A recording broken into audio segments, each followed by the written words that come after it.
Never miss अ prediction videos. Channel subscribe करके bell icon press करें and stay updated for latest videos. नमस्कार, मैं पंडित राजकुमार शर्मा। आज बंगाल इलेक्शन के ऊपर और तृणमूल कांग्रेस की अध्यक्षा ममता बनर्जी के ऊपर ज्योतिषीय गणना करने के बाद आपके समक्ष वहां की परिस्थिति और चुनाव के रिजल्ट उसके ऊपर चर्चा करने जा रहा हूं। बंगाल में इलेक्शन है। 10 मार्च को ममता बनर्जी जो हैं अपना नामांकन दाखिल करेंगी और 2 मई को रिजल्ट है। 3 पट्टों में चुनाव होगा। तो आइए सबसे पहले बात करते हैं तृणमूल कांग्रेस की अध्यक्षा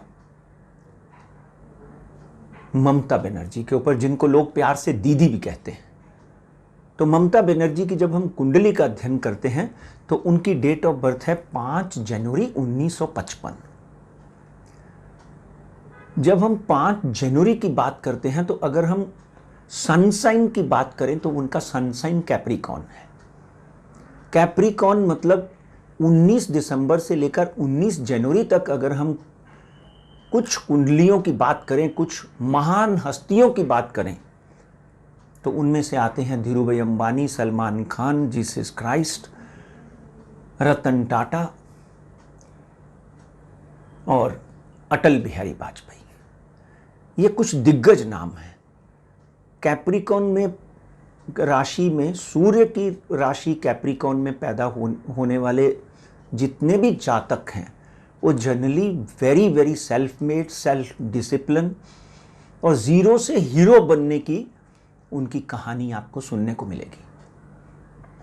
ममता बनर्जी की कुंडली का जब हम अध्ययन करते हैं तो 5 जनवरी 1955 बुधवार का दिन था। वृषभ राशि यानी मून साइन अगर हम पकड़े उनका, चंद्र राशि जो है वो मून है, शुक्ल पक्ष की द्वादशी और कृतिका नक्षत्र का 4था चरण जिसमें ममता बनर्जी का जन्म हुआ। और मिथुन लगन का स्वामी बुध है जो उनका उच्च का होकर सूर्य के साथ में 7वें भाव में बैठा हुआ है। अविवाहित स्त्री हैं मगर अपने जीवन के बाल्यकाल से ही लेकर उन्होंने हर चीज को बड़े अनुशासन से और बड़ी परिश्रमता से लिया। जिंदगी में बहुत सी कठिनाइयां आई, बहुत सी तकलीफें आई, बहुत से चैलेंजेस आए, मगर ममता बनर्जी की कुंडली में एक पराक्रम और प्रारब्ध योग ऐसा बना हुआ है, राजयोग, वो हर चीज़ को पछाड़ती हुई आगे बढ़ती गई। देश का रेल मंत्रालय संभाला, केंद्र में 2-3 बार मिनिस्टर रहीं और फिर जाकर अपनी जन्मभूमि बंगाल के ऊपर उन्होंने अपना प्रभुत्व जमाया और वहाँ पर भारी मतों के साथ पहली बार जीत के आई, दूसरी बार जीत के आई और ये है तीसरा चुनाव ममता जी का। शुरू से अगर हम बात करें तो सूर्य की राशि में उनका जन्म हुआ और उसके बाद चंद्रमा की राशि 26 जनवरी 1955 से लेकर 1965 तक, फिर मंगल की राशि 26 जनवरी 1965 से लेकर 1972 तक, राहु की महादशा उनकी जब लगी, ये चंद्रमा की पहले महादशा थी, फिर मंगल की महादशा, फिर राहु की महादशा जब लगी उनकी, कहते हैं कि राहु आदमी को बहुत संघर्ष करवाता है। यहाँ तक कि कभी कभी आदमी के ऊपर शारीरिक प्रताड़ना, मानसिक प्रताड़ना भी उनको झेलनी पड़ती है। तो 1972 यानी 26 जनवरी 1972 से ममता जी के ऊपर राहु की महादशा लगी और 34 ईयर तक उन्होंने इतना संघर्ष किया, इतनी तकलीफ़ें देखी कि आप सबको पता है कि Mamata Banerjee has gone through lots of personal problems. बहुत से उनके ऊपर आक्रमण हुए। फिर आई गुरु की महादशा और जब हम उनका गुरु देखते हैं तो कर्क राशि का गुरु है, तो गुरु चंद्रमा की राशि में बैठा हुआ है। गुरु और चंद्रमा मतलब गजकेसरी योग का निर्माण करते हुए दिखाई बनता है। उसके बाद 1990 से लेकर 2006 तक ममता बनर्जी ने पीछे मुड़कर नहीं देखा।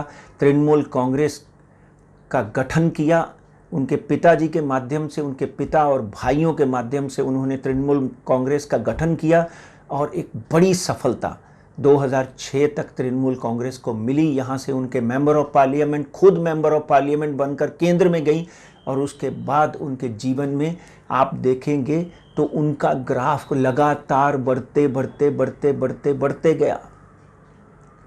उसके बाद अब उनकी शनि की महादशा लगी हुई है। आपको मित्रों याद होगा कि उनके पहले इलेक्शन में मेरी भविष्यवाणी थी कि ममता बनर्जी उस पहले इलेक्शन के बहुत साल पहले भी मैं बोल रहा था कि कहीं ना कहीं ममता बनर्जी जो है वो सीपीएम और वहाँ की जो कम्युनिस्ट पार्टीज़ हैं उनको बुरी तरह से हराकर मुख्यमंत्री बनेगी।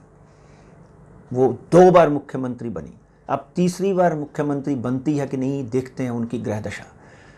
26/1/2006 के बाद कंटिन्यूसली ममता बनर्जी आक्रमण हुई, यहाँ तक कि वहाँ पे रतन टाटा जैसी टाटा कंपनी को भी उन्होंने पछाड़ दिया और उनको सेटल होने नहीं दिया वहाँ पे, क्योंकि उनके गरीब लोग, बंगाली गरीब लोग जो हैं उनको तकलीफ़ ना हो। किसानों की ज़मीनें जो हैं वो किसी ऐसे व्यक्ति के हाथ ना जाएं जिससे कि उनको नुकसान हो। आम आदमी के साथ जुड़ी हुई हैं, सिंपल साड़ी पहनती हैं, चप्पल पहनती हैं और अपने पैतृक घर में ही रहती हैं, अभी तक चीफ मिनिस्टर के घर में नहीं गई हैं। तो आइए आज की बात करते हैं।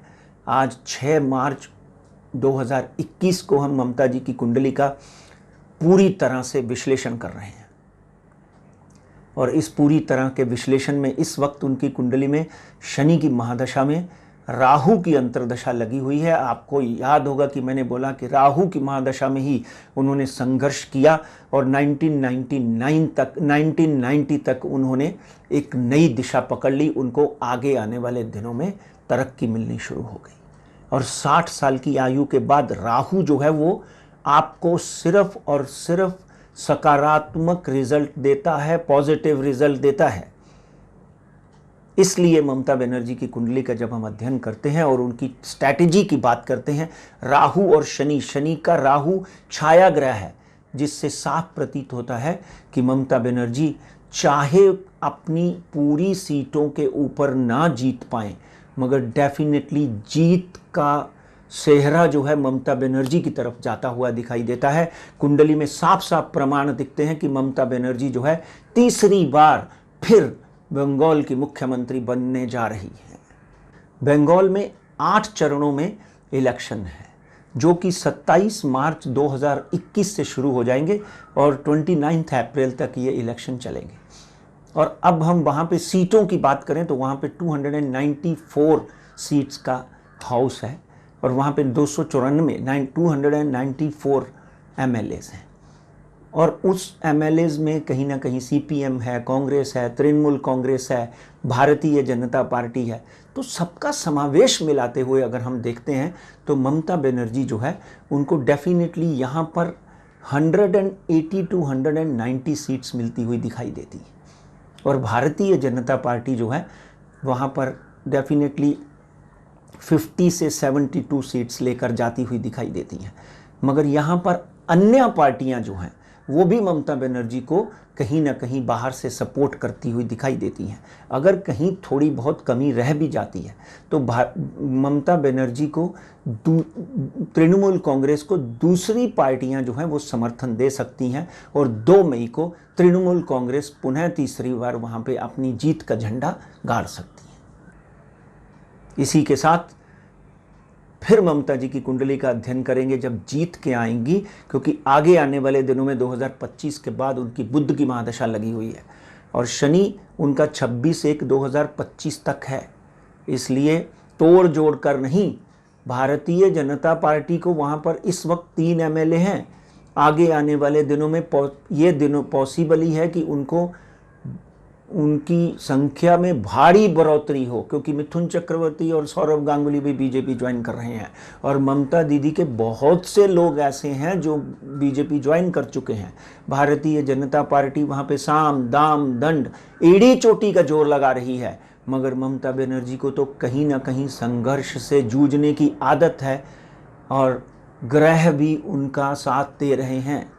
इसलिए मैं भारतीय जनता पार्टी को और ममता बनर्जी को दोनों को wish them all the best कहता हूँ। God bless you. देश और राष्ट्र आगे बढ़ना चाहिए, जीते कोई भी। नमस्कार। Never miss a prediction videos. Channel subscribe करके bell icon press करें and stay updated for latest videos.